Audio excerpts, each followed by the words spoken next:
परम पूज्य जगतगुरु स्वामी वासुदेवाचार्य जी महाराज के ऑफिशियल यूट्यूब चैनल को सब्सक्राइब करें। जय श्रीमन नारायण।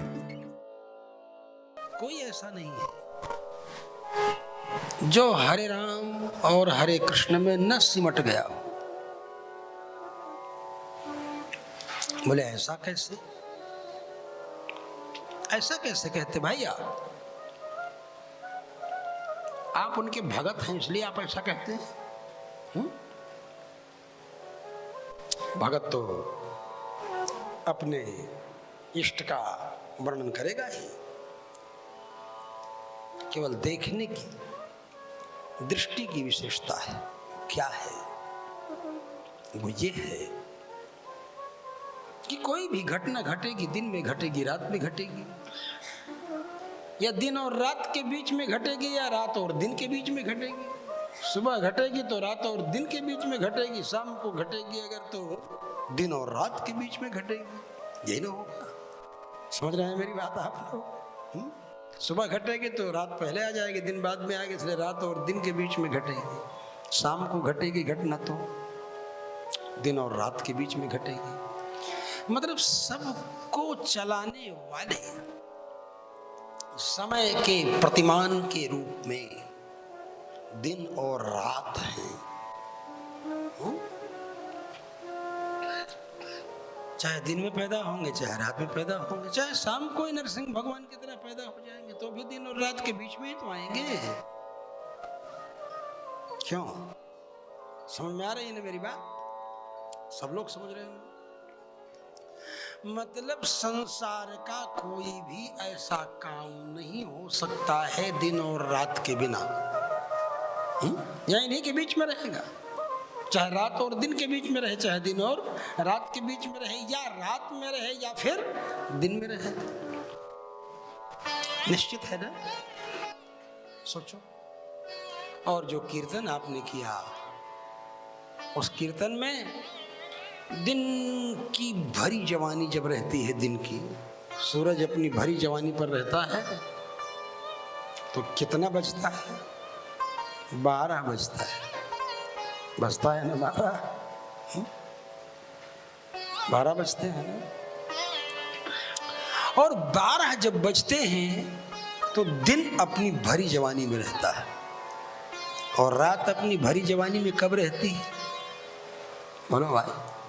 मिडनाइट, 12 बजे रात में रहती है।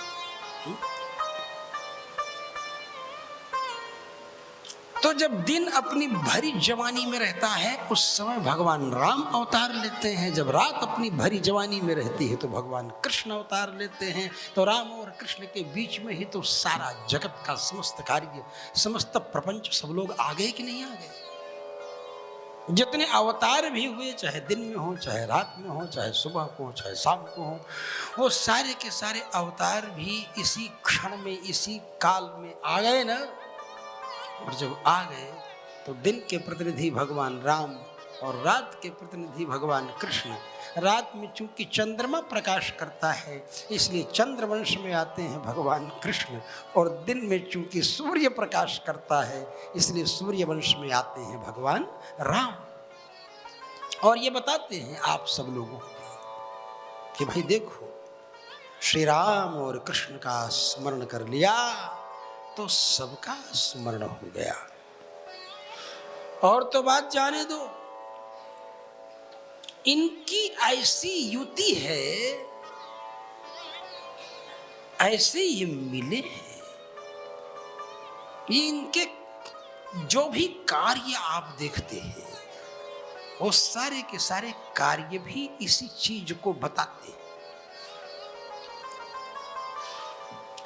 भगवान श्री राम मर्यादा पुरुषोत्तम है तो भगवान श्री कृष्ण लीला पुरुषोत्तम है।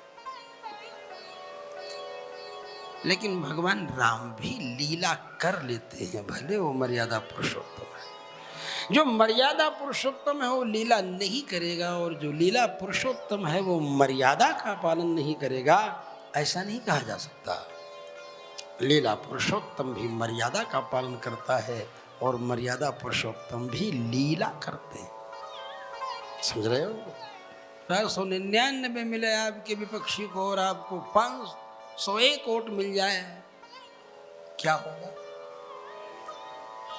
उस क्षेत्र से विधायक का नाम जब आएगा तो किसका नाम आएगा?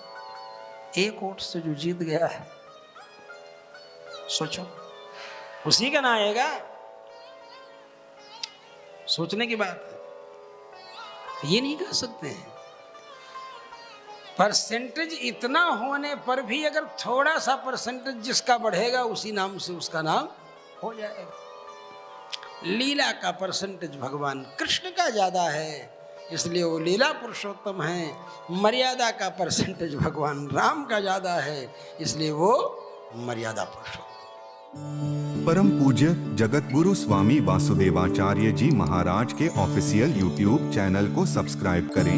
जय श्रीमन नारायण।